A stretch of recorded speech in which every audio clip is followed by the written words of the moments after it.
kids, sit up and pay attention. It's time for Retrorific!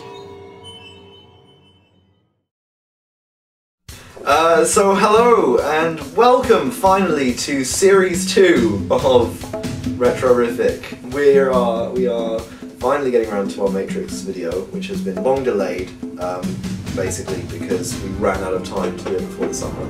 But here it is, beginning our new series, so... It's true, and we are back with a vengeance. Yes! Like the fallen kind of vengeance, with a new we don't room, have anything. New room and slightly new equipment. It's all good times. So, what are we here to talk about today, Chris? We are here to talk about one of my favourite films of all time, The Matrix. I know Kung Fu. Show me. Just a stunningly wonderful film. Yeah. The thing is, it's so easy to forget the first Matrix because the sequels were so terrible, and because every film after The Matrix copied it so much. Yeah. But here's an interesting thing. I was watching one of the special features on my DVD of The Matrix recently, and there's a bit where Joel Silver, the producer, is talking about the film, and he says, "We're doing things that have never been done before, like moving in and out of slow motion in the middle of fight scenes." And you watch that and you think, wait, every film does that! And you go, oh wait, before The Matrix, no one did. Yeah. They were the first. It's so heavily stylized, and it's been so... I think the only film that it's influenced which has even come to the same level in terms of intelligent action, which uses bullet time and slow motion and just those kind of effects, it's probably Equilibrium. We're going to talk about The Matrix, not Equilibrium. It's true. I think everyone forgets that first scene, the rooftop running. Oh man. And it's just one of those things that slips your mind because there's so many defining moments, but it's just that beginning where you just see that. Yeah. And you just kind of like, what's going on here? Yeah.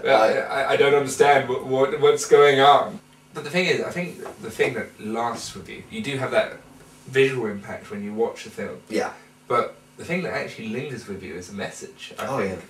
And, it's that all these questions really, I think at our age probably, they were just mind-boggling, like, shit, what if we aren't real? What if, Again, I saw it when I was 11. I spent a good 2 or 3 years of my life wondering if I was real or not, until I finally realised that it actually doesn't really matter, but it's an interesting question anyway. Exactly. Speaking of the message, we asked you to tell us what you thought of The Matrix, and we were overwhelmed with literally over 5 responses around that. So, here are some of our favourites. To me, The Matrix allowed me to look past the face value of things, because when I first saw trailers and things for The Matrix, I thought it was a film with absolutely no speech at all, just people standing there and then fighting.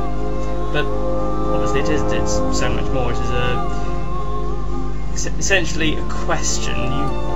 You watch The Matrix and you just have to ask yourself so many questions, and that is what The Matrix means to me. Basically, one of the reasons that I want to make this video celebrating 10 years of The Matrix is because I think it's so easy to forget it, because the sequels are so bad. Yeah. But so bad. So but bad. here's what I think about the Matrix sequels. Basically, all through college, the Wachowski brothers were thinking about the film The Matrix. For the better part of a decade, they were working on this one idea for a film. And then, in the space of, 3 years, they made 2 more films. Yeah. So, of course, the quality is going to completely dip and go into the toilet. I think the thing that you've got to remember about the sequels is that it's kind of what happens when you just do something which isn't needed. The first film actually finishes the story off perfectly. Now, I think out of both of the sequels, there's only one scene that I truly remember. That's in the second film, where you get the explainer. The Clint Eastwood one. The Clint Eastwood one. The Clint Eastwood Mecca. You know the... Oh god, yeah.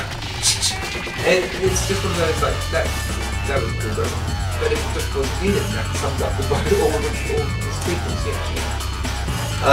The original just hit there on the head in terms of what you need of action, intelligence, characterization. It gets it all perfectly balanced. Yeah, absolutely. It's just a great film. And now that we've gushed about it for so long, I think we need to start nitpicking. Yeah. The acting. It's Keanu. I don't begrudge him. It's pretty unforgivable in some places, though. Also, the fact that they all wear sunglasses. I mean, yeah, it looks cool, but if you've already got a bunch of bad actors in a film saying really clunky dialogue, it doesn't help to have them always wearing fucking sunglasses, because there's just no emotion in it. To be fair, maybe it's for the best. Maybe they just have the lines written inside. Again, it's not as bad as the sequels though, because do you remember the scene in the second film where they're all standing in a sewer at night and they're all still wearing those fucking sunglasses? Just like, what are you doing? You know? There is a term of ludicrous. Yeah. Plus also the best product placement I've ever seen exist in the first film. For Duracell. It's just like, it means that all life is linked to this. Yeah. It's just like, wow, I want to buy some Duracell now. I can power like an ant farm or some shit. I must have been 11 when I saw that film in the cinema, and it just blew my fucking mind. I think it's our generation Star Wars. Oh, definitely. It's interesting as well that it came out in '99, so it is essentially like the first film of the 21st century.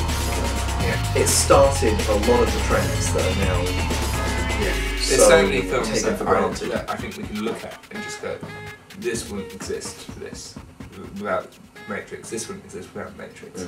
So many little things, and all this for something that this was a sleeper hit that year. Barely anyone knew it was coming out. Yeah. It was completely unknown, just kind of shocked everyone, and it just came out of nowhere. It was done on a fairly low budget from what I understand. Yeah.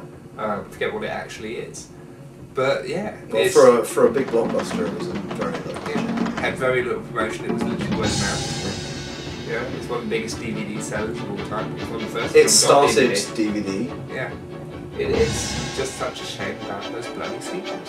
So I think in closing, the last thing we have to say is happy 10th birthday, The Matrix. Whoa. We love you. In the bum.